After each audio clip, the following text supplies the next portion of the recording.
Ләбәпләрен шык, кышшык һәм кояшшык. Иртән күзләремне ачырга да өлгермәдем. Колагыма әбиемнең ягымлы тавышы ишетелде.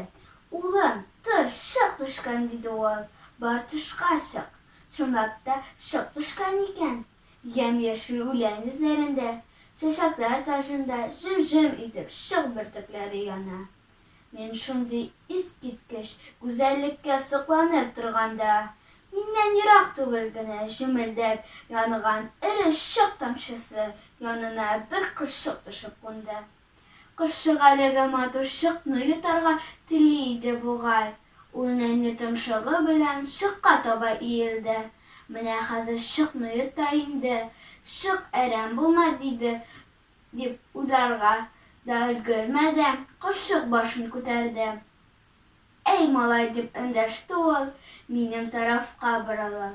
«Кил әле монда», – кышшык күрсәтә. Мин кышшыкның сөйләшә белүен хәйран калып авызымны ачып тора белдем.